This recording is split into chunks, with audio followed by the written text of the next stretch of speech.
there's some interesting things happening with these rides here, which is the next drum element that enters the track. So let's have a listen to those.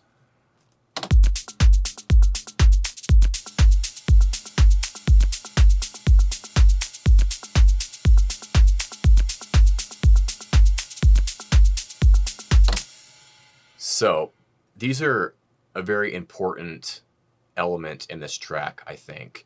So let me show you what I did here. So I have 2 copies of the same ride.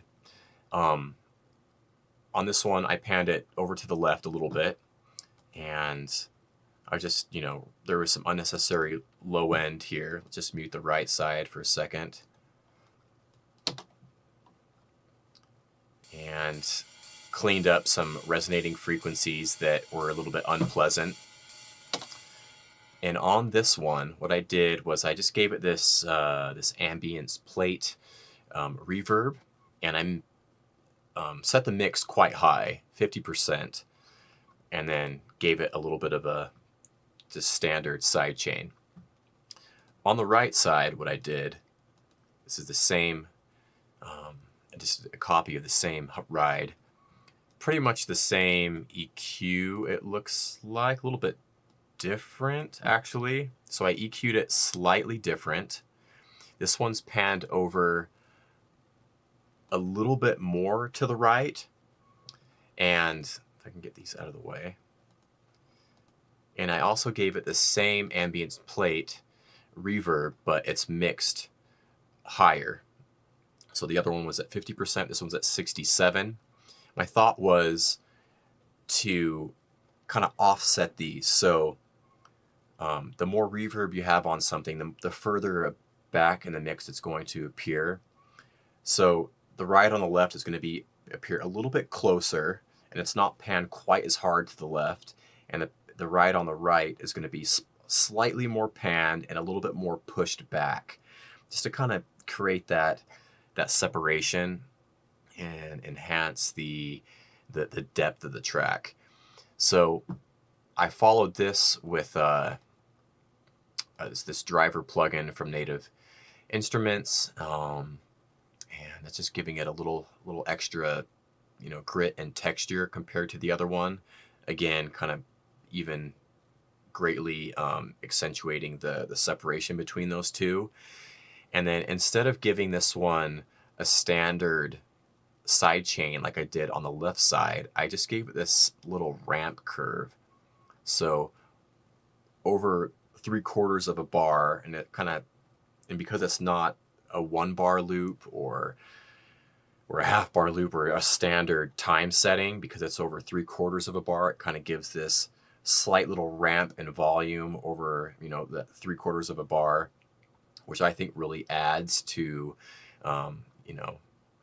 just the groove in general.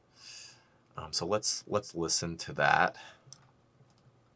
And you'll hear it's not mixed very high, this little volume ramp, but you can definitely hear it in there. The right side just kind of sweeps up every so often. Let's listen to that.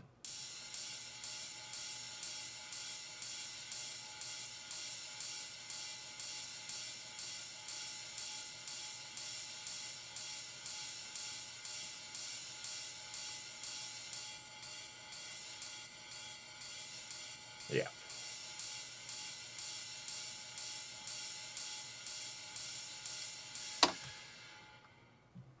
So I think those are really working nice together.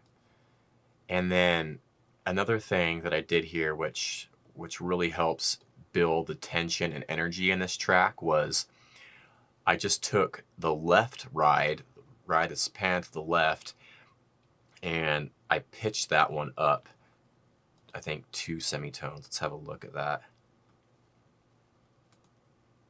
Yeah. So in certain sections of this track, only the left ride is being pitched up, and that really creates this tension and build as those 2 rides are even pulling further apart. So let's come over here where that's starting to happen, so you can get a little taste of that.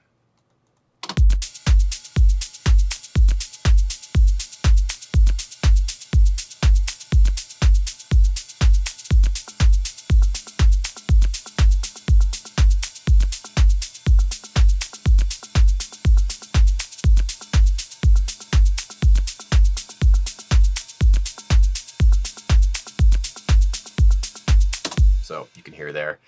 It's really, building the tension in a nice way, I think.